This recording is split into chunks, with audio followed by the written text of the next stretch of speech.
So without further ado, I do believe that he is here. Is he not? There he is. All right, let me take these off. Let's say hello to the great Joe Markowski, the CEO of DAZN North America. Joe, how you doing? Good to see you. It's lovely to see you again. Thanks Welcome for having me back my on. friend. Good to Yes, see you. please have a seat. Welcome. How about that? I don't know if you heard Francis there, but that's some exciting stuff. Yeah, he's an impressive guy. As you say, he's fielding a lot of calls at the moment, Yes, as he should be. But we watch with him with interest where he goes next. Have you guys talked to him? I mean, you would leave that up to Eddie and co, right? We'd leave any conversations with fighters up to our promotional partners. But obviously we're interested in seeing what he does, and we'll take calls as and when it makes sense to. Okay, so a lot of exciting things in the world of DAZN. Again, thank you for coming back in. I think when you were on was around Taylor Serrano, right? Yeah. Almost a year ago. Yes, crazy, right? Yeah. What is it, March 15th, April 30th, right over there, which is bizarre. And you just announced the Taylor fight, which I want to talk to you about. Yeah. But we have to talk about MMA because we just had Dan Hardy on I saw. To announce that he's going to be the head of fighter operations for PFL Europe. You've got the 4 events starting March 25th in Newcastle. Yeah. But it's not just PFL Europe. I saw the Octagon deal. He told me about the new DAZN MMA show. What changed from when we spoke here? Because really, when we spoke last year, correct me if I'm wrong, like you guys were kind of happy to not be in the MMA business. Like you were like, we're kind of looking at things, but there were no real solid plans. Am I wrong? No, we've always kept an eye on opportunities to broaden our content portfolio in all the markets we play in, including obviously North America. We took a decision during COVID to sort of really focus on our boxing business and make sure we stabilized our business and put it back in a healthy spot. We always had an eye on new content opportunities once we did that, and our business is in a good spot. Our growth is strong. Our brand is growing in the US in particular and in Canada too, as well as globally. So we're looking at new opportunities to take content on that makes sense in all of our markets, and the PFL opportunity makes sense full stop. There's some crossover with our fight sports business in boxing. It's not the only reason we're doing it. There's an opportunity we took to invest in the property as well, not just as a broadcaster, but as an investor. With PFL? With PFL Europe. Interesting, okay. And we're excited by their brand and by what they're trying to do. They're disruptive, they're fresh. They've got a particular focus on Europe, but we have a very strong business. We're a top 1 or 2 broadcaster in Germany and Italy and Spain, full stop in sport. We have much broader sports content offerings in those markets than we do in North America with soccer and motorsport and tennis and golf and other things. And the PFL opportunity was one we wanted to take, so we did. I love it. In Europe, correct me if I'm wrong, all PFL is on DAZN, right? Yeah, here it's ESPN, but just PFL Europe is here. But in Europe, you're the actual broadcaster. You're the main broadcaster, exactly. Wow. Outside of North America, yeah. And you recently announced the Octagon MMA deal. Yeah. Is that it for MMA, or are there more announcements to come? Listen, our growth globally is really strong. We want to carry as much sports content as possible. We want to serve sports fans with as much value as we can. So we're going to, inside and outside of fight sports, we're taking opportunities to grow what we're carrying. There's lots of fight sports opportunities that we're looking at. We've been proactive on being on the front foot in saying to the fight sports promotional industry and community, bring us your content. We want to see what you've got to show us. We want to broaden the number of people that we're receiving content from. And we think we can build a very strong fight sports business built around our very strong boxing business.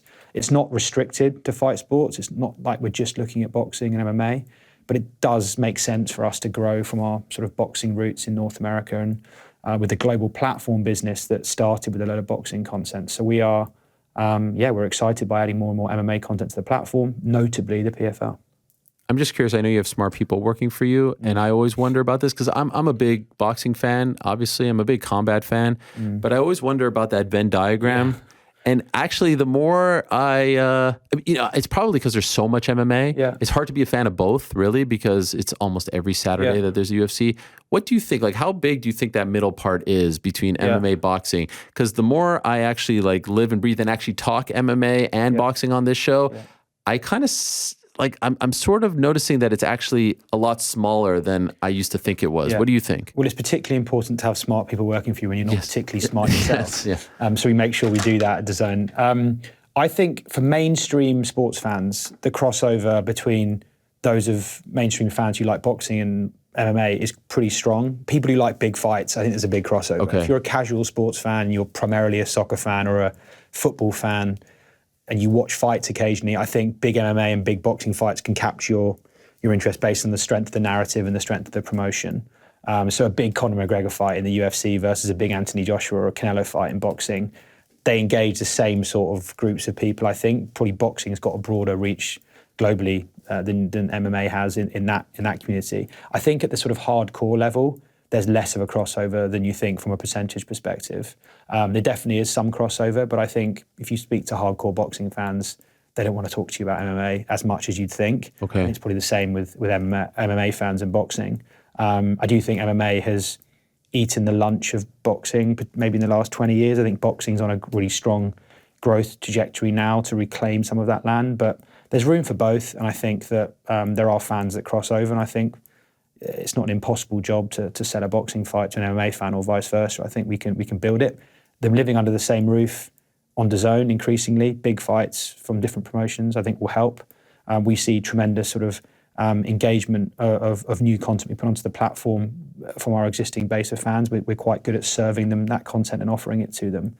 So we've got a responsibility, I think, to do that, and we'll see how it goes. But yeah, I think there is a distinction between MMA fans hardcore and and boxing fans hardcore. When we spoke about a year ago, we were talking about your re-entry into the world of pay-per-view. How has that gone? We brought it back from the dead. Yes, yeah. At the time. We resuscitated it. Look, we looked at it and we thought that it made sense to do it. The market, because boxing is in a healthier spot and there are more and more big fights to make, there's been lots of broadcast competition, which means the cost of rights and the cost of doing business in this space has gone up.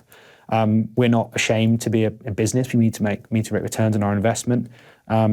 Pay-per-view used sparingly is the right model to do that. We're not going to overuse it. I think sometimes in certain markets, particularly the US, there is an overuse of pay-per-view pricing. We're committed to not doing that. We want to remain a high-value play to boxing fans in particular. We want to offer a 12-month schedule and value for money in the subscription every now and then to make fights happen, to get fights on the platform and to continue having them as part of the overall value package we're offering. We're going to need to use pay-per-view, and we'll do that occasionally, and we're starting to. But as I say, I'm proud that a year into our pay-per-view sort of the availability of that technology for us, we haven't overused it, and we're going to, the AJ fight in the UK, for example, it's the first non-pay-per-view AJ fight for 8 or 9 years. Wow. That's on our subscription on April the 1st. So as part of an overall schedule, which we believe is the strongest in boxing, we'll occasionally use pay-per-view, but we won't overuse it. Speaking of pay-per-view, like there were some bucket list fights that I wanted to see happen, for lack of a better word, bucket list, in 2023. At the very top was Tank Garcia. Yeah. Like that was everyone. And we could go on and on about it. And it's a lot of the things that I said last week. This is the fight that historically doesn't get made in boxing, right? Two young, undefeated, under 30 fighters with different broadcasters and different promoters, and basically say like, we're going to get this done. We're going to make this fight happen, right? Yeah. It's and like from two different demographics, but I mean, it's just everything. Yeah. I'm very excited to be a small part of it with Showtime. I'm like, I thank the gods because I want it to be in any way, I told you this, possible. Could I ask, I mean, just saying it seems daunting. How difficult was it to put this deal together? The two different networks, the two different promoters, all that stuff. How difficult was it? It took some time, but I think it shows that the desire was there on both sides. I think both sides, or the multiple sides involved, the multiple parties involved, had opportunities to throw their toys out of the pram and walk away at any given moment during the 6 or 7 months of negotiations. I applaud Stephen Espinosa at Showtime for taking my call and engaging in the conversation. Neither of us had to do that, but we both showed a desire to do that. Golden Boy, our promotional partners who obviously represent Ryan Garcia, Tank's team, there were a number of parties involved. It took some time. There were bumps in the road, but we all, I think, realised that we had a responsibility to the sport and to our own businesses to make that fight happen. The alternative was they both fought someone else on their respective platforms, and it wasn't as an attractive proposition for either side. So I think when that's the reality, there's an added incentive to do it. There were some terms that got worked out. We're happy with the deal. I think Showtime are happy with the deal. I think the fighters are really excited. The promoters are really excited. So now the attention just turns to collectively working together to deliver the biggest possible event we can. And I think the date's great. It's part of a blockbuster schedule for us in the US. Starts with AJ on the 1st of April from the UK. That's a big fight here. You've got 22nd of April, Tank Garcia. You've got Canelo on May the 6th. You've got Taylor Cameron on May the 20th. And we're going to keep adding to that into the summer months too. So we're really excited. We think we've got a very strong engine and marketing platform in the US for boxing now. And I think we can be a major sort of mouthpiece for that fight going into mid-April. It's exciting. And so, correct me if I'm wrong, Showtime is producing this, but it's also DAZN pay-per-view, correct? Yeah. How do you end up there? Because like I remember back in the day, Lennox Lewis and Mike Tyson fought, and there was an HBO feed and there was a Showtime feed. Was there ever any talk of that? How do you end up in a spot? I just think that's inefficient. Yeah. We don't need to have different feeds going out. We're comfortable taking. Showtime do a great job on production. So do we. We're happy to take that production, broadcast it to our audience, sell it to our audience. We'll heavily promote it. The great thing about this fight is that you've got all the big mouthpieces in boxing talking about it. No one's going to be trying to ignore it. Sure. No one's going to try to play it down or counter-program it. Right. It's a fantastic fight, and all of boxing will be focused on it. Showtime have a tremendous marketing platform, so did DAZN, and everyone involved in our ecosystems, be it talent or promoters or fighters, will be focused and locked into promoting it. And I think when you have those ingredients, that's what you need for boxing to cut through the noise and to reach as many households in the US as possible. I think there are a few fights in the US that have the potential to do a 7-figure number of pay-per-view buys. This is definitely one of them. We're going to play our part in making that happen. If there's a rematch, an immediate rematch, would it be you guys broadcasting it and them taking it? There are various scenarios. There's like contractual nuances based on what happens, but yeah, we're comfortable with all of that, and that was part of the negotiation. We're slightly more team Ryan. Not ashamed to admit that. Yeah, because of course. Ryan's actually that kind of makes it fun, right? Yeah. Like everyone's very transparent about their allegiances. Yeah, I'm sure Stephen wants Tank to win. Sure. I want Ryan to win because Ryan's a DAZN ambassador, spokesperson, and we have him via Golden Boy under a broadcast arrangement. I applaud everyone involved. I think it could have been easy for us or for anyone involved to say, this is too much like hard work, we don't need to do this, we can make decent money doing something else.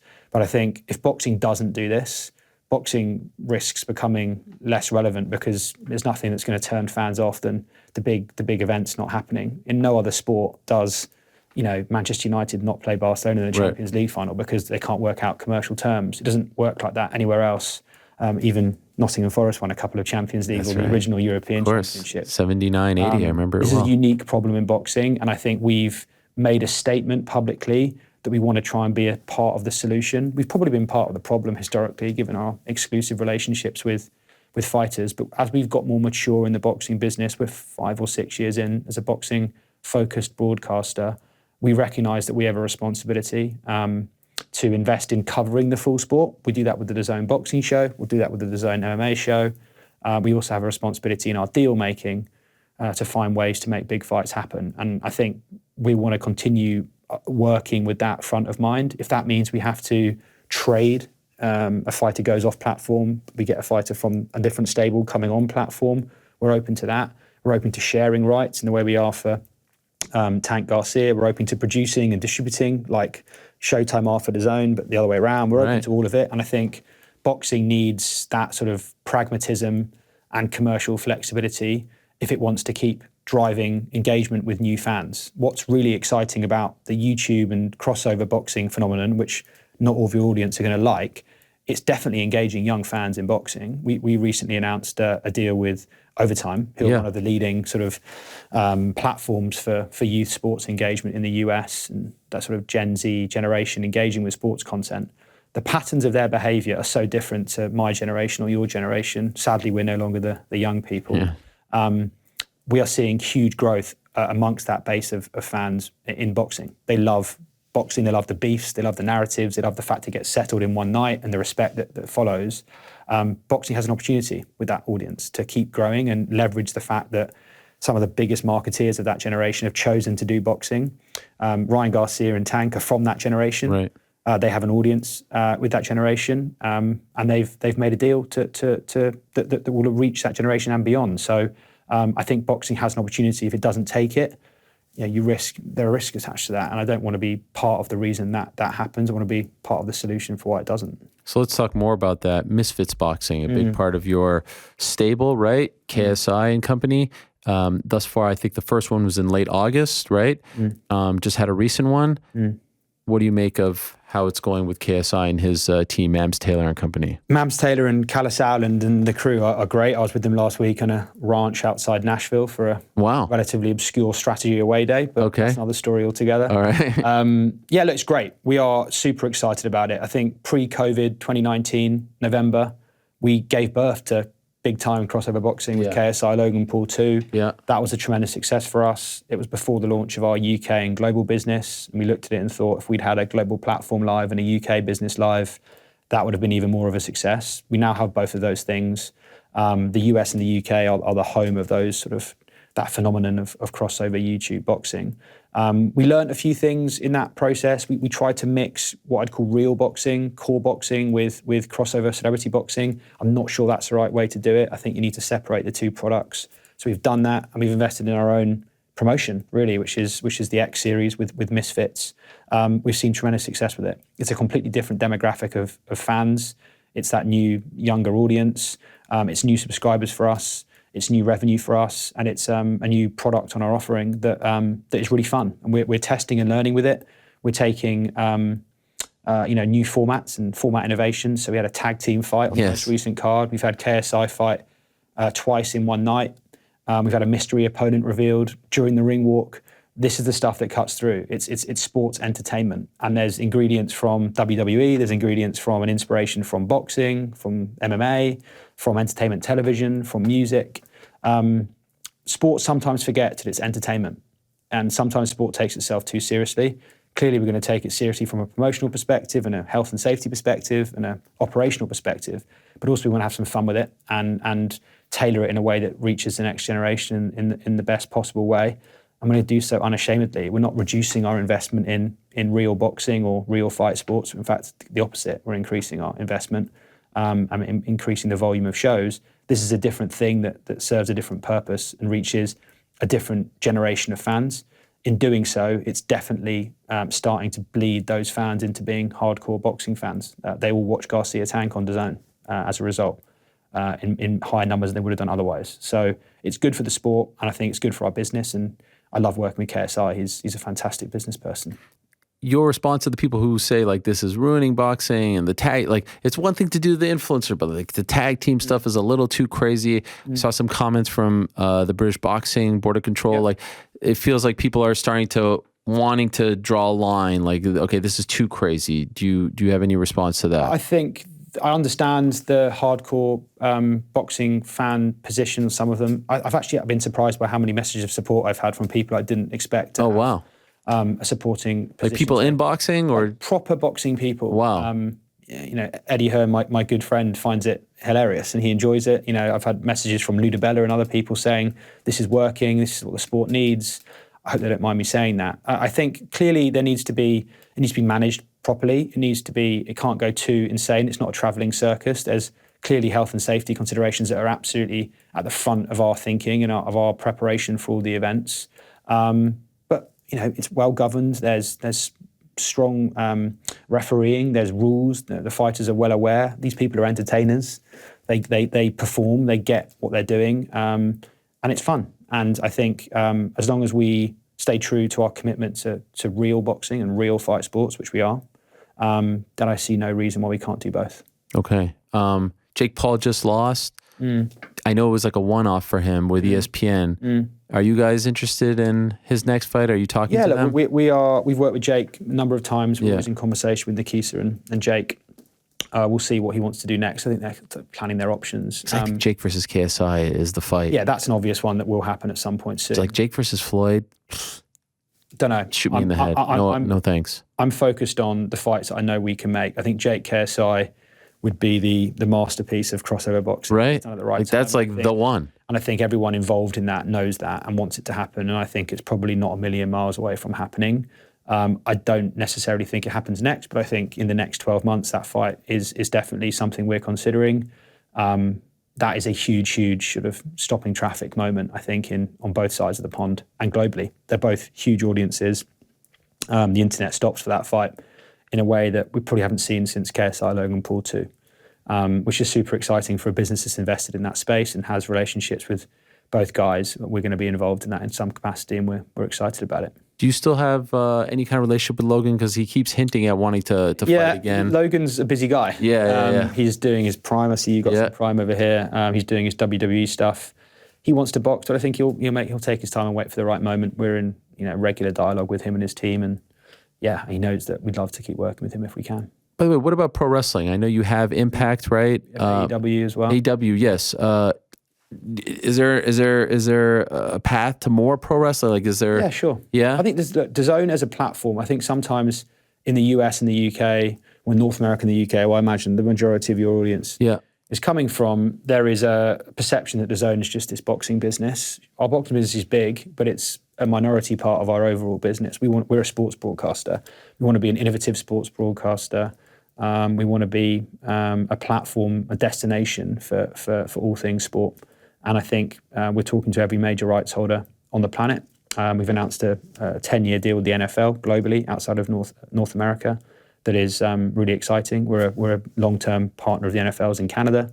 So I think as we grow our business, as we get our business purring more and more, you're going to see us take more and more content from inside and outside of fight sports in markets all around the world. And I think that's tremendously exciting. After 7 years of pushing this thing, it's starting to really move, and it's great. It's exciting.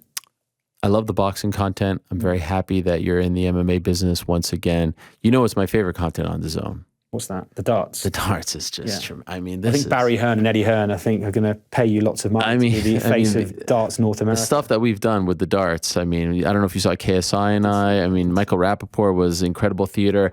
Can I just be honest? And maybe I wasn't looking. My friend PT Carroll was telling me about the Ali Pally, and he's like, you got to watch. I didn't know that it was on DAZN, and I don't know how I missed that. Then it was actually Barry Hearn that tells me on Twitter. I don't know if it was really him tweeting, but I'm going to believe. He does his own tweets. Okay. And then He's savvy on Twitter. I'm locked in. I was watching, the Bully Boy and all that. I was watching it live when it happened. Yeah. And now I'm watching Premier League. Yeah. Like I'm watching on Thursdays. I'm watching it. Right. Why isn't it bigger here? Why is it so big there? And I know it's coming to MSG, and I'm going to be there June 2nd and 3rd. I think it is. Yeah. How do we get it? Like the scenes there. I mean, they're selling out the 3 Arena and all this stuff. They will, and they'll set out MSG. You think so? They will, because especially because there's a big international audience in New York for it, and it's a great night out, right? It's amazing. That's what Barry has done in particular, and Matt Porter and the guys at the PDC have done particularly well. They've made a sport that wasn't high profile in the UK a fun night out, and that's what I talk about when sports becoming entertainment. A large part of the appeal of going to a darts event is the fun you have there. The sport is core to it. They're super skilled at what they do, but it's the whole thing. It's like a festival, and it's a fun time. That's what I mean when sport needs to think about itself as an entertainment product. You look at what the F1 have done, and they've been very successful festivalizing their events. Yes. And it's a weekend of parties and live music and celebration. The Super Bowl is like that a little bit. Obviously, it's an elite product, but I think sport needs to embrace stuff like that if it's to continue growing, and because it's competing now with not only other sport, it's competing with whatever the internet is producing for entertainment purposes. And I think particularly for the young generation who've grown up with 150,000 things on the internet being available for them to consume as entertainment, that's very different to what you and I grew up in. And so that the risk that sport is diluted as one of the entertainment options is very real. I think sport needs to broaden what it thinks it is in its approach to fans. Sports products and sports broadcast products need to play their own role in doing that. So we look at our product, we look at how you consume sport on our platform, how you engage with other sports fans in doing so, how you gamble in a fun, low-cost way, low-risk way, how you buy your tickets and your merchandise, and how you play games and socialize with other sports fans. No platform in broadcasting is really doing that on a global basis apart from DAZN. So that is what we are trying to build. We're calling it a destination platform. And as part of that, making the experience fun and more engaging and more interactive and more sociable will not only make for a better business for us, it will make the experience of consuming sport better for fans. And I think that's what streaming products should do, and that's what we're going to try and do. So this is all very fun stuff and positive stuff. Like a week like Eubank and Ben a few months ago. Like less fun. How was that week for you? Like how do you deal with that kind of stress? That seemed like a nightmare of a week. It wasn't the best week. Obviously, we're in the UK. It's a really hard situation for everyone involved. There's information becoming available on very short notice that is, tough to deal with. You're making big decisions. You're waiting for decisions and positions to be taken from external stakeholders. It was a real shame because that event was building to be huge. For the UK, probably not dissimilar in terms of hype as Garcia Tank. It's a similar, for different reasons, but it's a similarly sort of high-profile event. We had a multi-million-dollar marketing campaign. We had billboards in London and big cities of the UK promoting it. It was a big sort of coming out moment for DAZN in the UK. I think the right decision in the end was taken. We'll see what happens in terms of that fight being made again in the future. Clearly, Conor's going through his own process, which is, independent of DAZN, and we'll await the outcome of that before we make any decisions. But it's a shame, and I think, for all the positive moves we've made in boxing and making fights happen and moving mountains to do so, we want as few of those kind of incidents as possible, because clearly it's not great for the sport if that happens regularly. It doesn't, thank God. But it was a tough week. Yeah, I mean, you're 32, 33? I'm 35 yesterday, actually. It's concerning. Happy birthday. Well, listen, I'm 40, so, I feel equally concerned. Like, you seem like a pretty chill guy. I hear from everyone, the business of boxing will age you, right? Yeah. Is it as tough? Is it, cutthroat, all these things that we hear? I was at dinner with some friends last night for my birthday who showed me photos of my first week in New York, which was 5 years ago this week as well. And I think boxing has aged me. You really feel that way? It's a fun sport. You're hands-on a lot of the time, and more so than you are with other sports properties. If you're working in soccer or the NFL, you know what the schedule is 6 months at a time, 8 months at a time. You're given a very nice PDF document with a schedule from a very, centrally governed organization. In boxing, it's more like malleable. You're involved, you're talking to promoters. There's different considerations, is a polite word for putting it. But it's fun. And when you get it right, it's super rewarding, both from a business and a personal perspective. So, look, we love our boxing business. We've been on a journey with it. It's becoming more and more successful. It's becoming more and more global. We're becoming more and more seen as the home of boxing. Fans expect big fights to happen on DAZN. We see that regularly now with even fights we don't have. People come and think they're on DAZN before they realise. So that's good for our brand. It's a noisy part of our business. It's not the biggest part of our business. Our business is led by soccer in most of the markets we're in. But it's a fun part of our business, and one that I'm particularly fond of because of the work we've done on it for the last 5 years. It's a great, fun part of our business. And because it's so different, like, just curious, you have a situation where you think you're getting Katie Taylor and Amanda Serrano too, and then Serrano says, I'm injured, I can't do it. At that point, I'm just curious, like, how involved does DAZN or you get in, hey, can we still keep this date? Yeah, we're very involved in that. You are very involved, very okay. Involved in that, okay. Yeah. And that's what I mean by you're more hands-on than you are. Okay.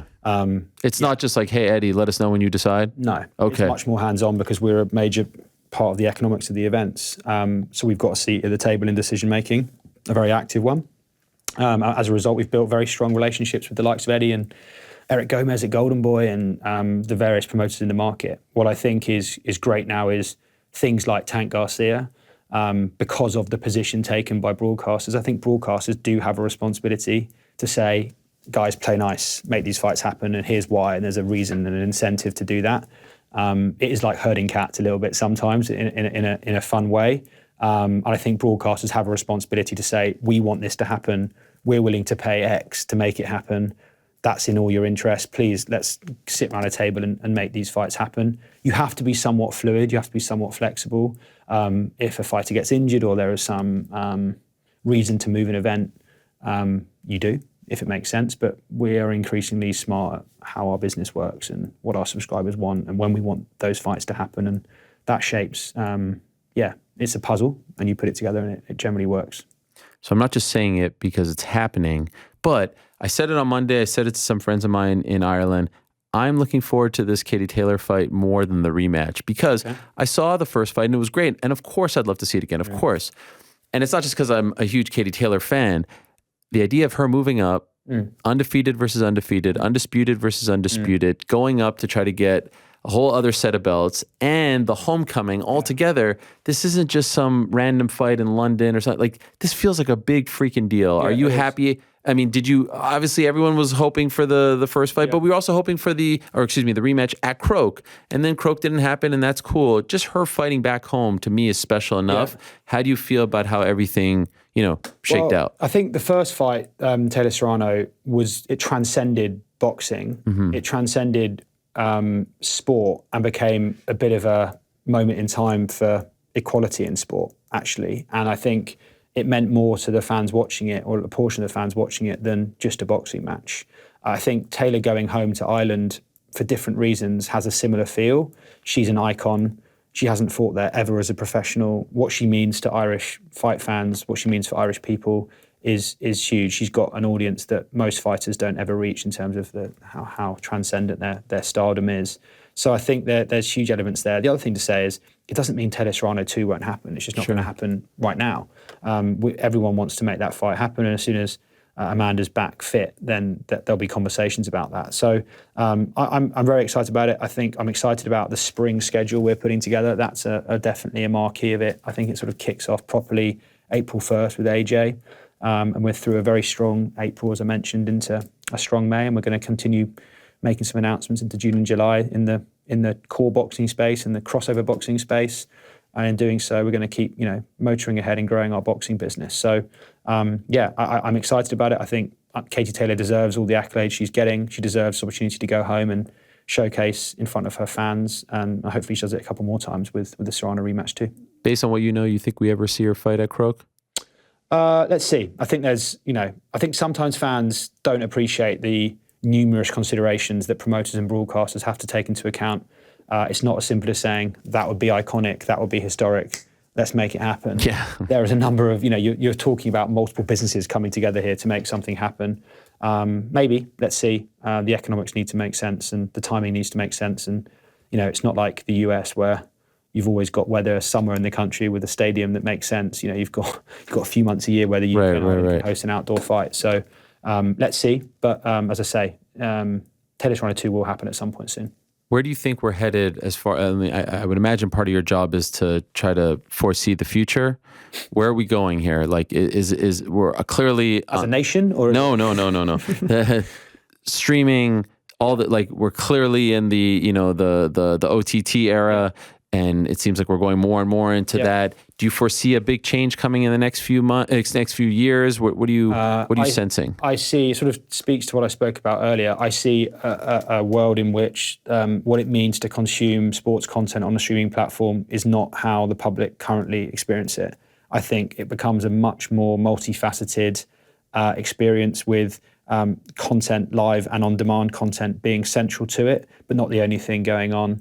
I think there will be an aggregation of different elements of fandom around a platform. If I think about myself as a sports fan, I think, do I watch content? Yes. Do I read news? Do I read gossip? Do I contribute my opinion to that gossip and that opinion? Yes, I do. Do I buy tickets? Do I buy merchandise? Do I gamble occasionally, responsibly? Always, yes. Do I speak to my friends? Do I want to watch multiple things at the same time? Do I want to watch content on a second screen whilst I'm watching something on a big screen? All of those things I do. And I do them currently on a multitude of platforms in a not particularly well aggregated way. The vision of streaming that we have, and we call it a destination platform, is to aggregate all of those things in one environment under a single product suite, and make it as fluid and as engaging an experience as it can be. And I think if we can do that on a global scale, we're the only digital sports broadcaster operating truly globally in 200 plus markets of the world, we can build a pretty successful business around that, given the scale of engagement and spend there is from sports fans around the world. Spending to watch content is one part of being a sports fan. It's not the only thing. And I think we need to build a business that is broader than that, and aggregating different touch points that fans have to do that. And I think top line, that's where the industry is going. And I think you'll start seeing products that aggregate all of those different things under one roof or a suite of products. That's where I see sports broadcasting going. just yesterday, big announcement. Canelo's back May 6th.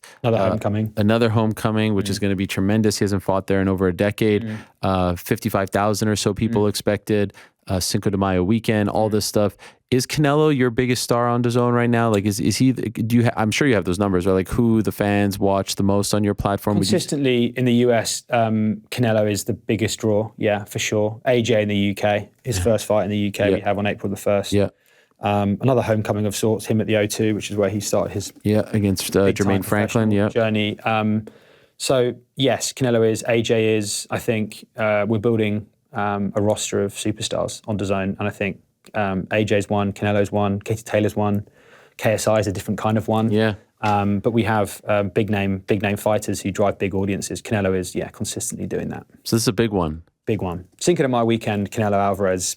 Pay-per-view boxing is a big institution, thing. and this is pay-per-view. Yes, pay-per-view in the US. Canelo always has to be pay-per-view. In the US, he's a pay-per-view fighter. Right. Yeah. Are you in Mexico?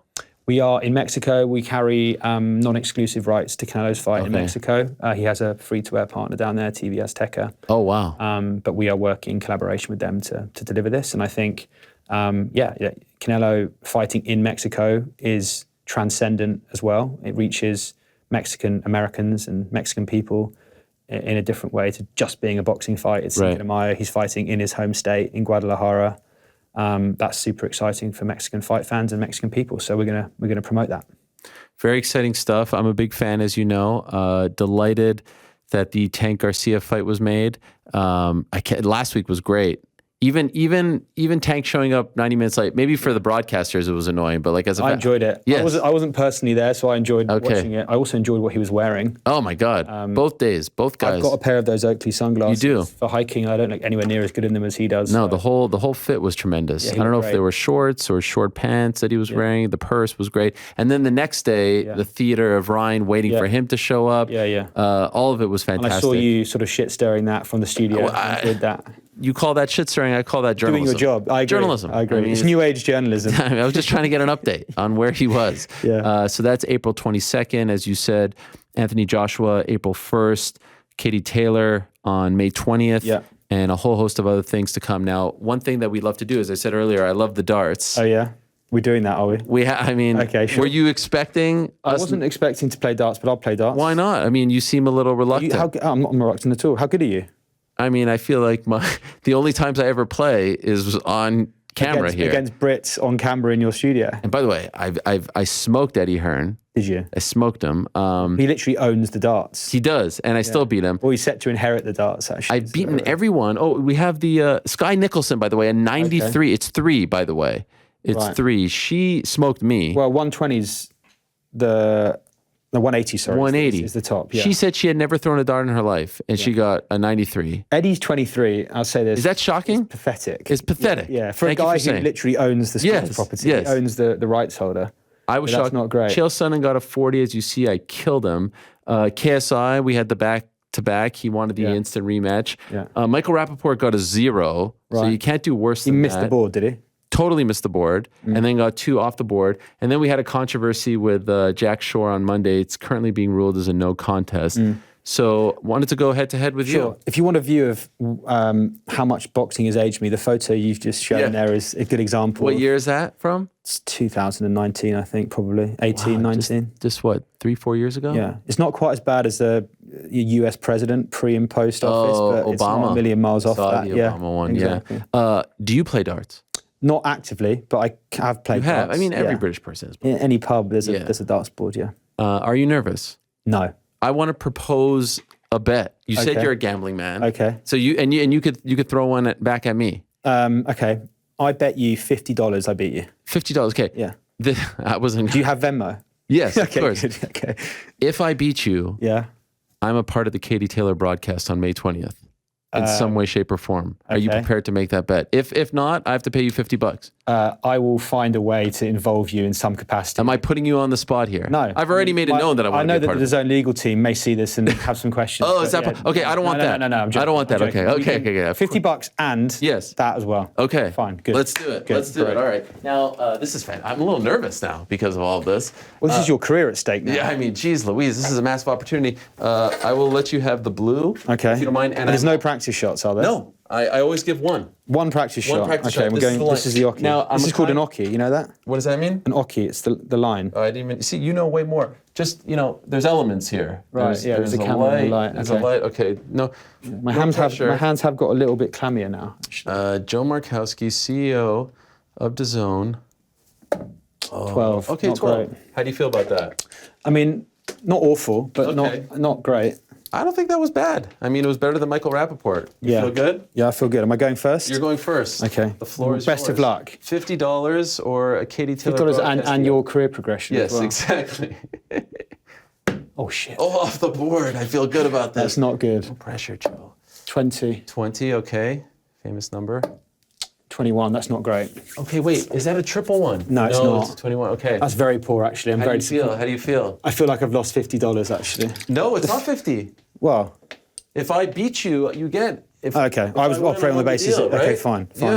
You're good. You're good. Don't worry. I mean, let's be honest. Me being on the broadcast is probably a good thing, right? All right, here we go. I'm nervous. This is what I learned from Bully Boy. You have to He stand. told me to do this, yeah. What keeps your legs straight, does it? I don't know why he said to do that. It actually feels a little you've told me that after I've thrown, which I appreciate. This is gamesmanship. All right, here we go, Joe. Me versus... And what'd you have, a 21? 21, very poor. What is that, a 10? Yeah. Okay, Joe. What is that? A 13? Is that a 3? That's a 3. Jesus Christ. This is tight. This is very poor quality. This is tight horrible darts. on our part. Oh, is that a triple one? A triple one. He's just done it. I lost. What have you got? 16? 16. That's extremely poor That darts. is horrendous. Also, it means you're not going to be involved in May the 20th. Holy smokes. That might be the worst. Should we go again? Double or nothing? Double or nothing. By the way, that's the worst I've ever shot. Yeah, me too. And I've also know this trick now with your feet. Okay, wait. What are the stakes now? Same stakes? Same. Jeez Louise, we go again. Joe. I've just choked. Well, I mean, I've I just choked. pulled the Michael Rappaport. Now I'm nervous. Oh, God. Is that 20? Jeez, now you're going to kill me. I feel like you're a ringer. 29? What is that? 5. 5? 34. 34, okay, this is it. Joe, I'm so nervous right now. You've got to beat 34. This is Joe as well, in case you were wondering. So what is it, 34? 34. 35 to win. 35 to win. Jeez Louise, Joe. See, when you want it bad enough. Here we go, Joe. This is it for all my fans in Ireland. I can't let you down. 20? Is that a 20? Oh, it's a 20. What did you just get? A 35? 34. You got 35 to win. Come on, Joe, for all the fans in Ireland. Oh, did I get it? Is that an 18? That's an 18. You've done it. Let's finish here just for posterity. Well done. Well deserved. The better man 2 won. 18s. How about that? We Joe? both won. Wow, we both won. You know who won today? The darts won. Fight fans won. The fight fans and the darts. Joe Markowski, Great. you're Good a to see gent. you. Appreciate Really it. appreciate it. DAZN, check them out. Big fights coming up. April 1st, the return of Anthony Joshua, and then a slew, the big one, April 22nd.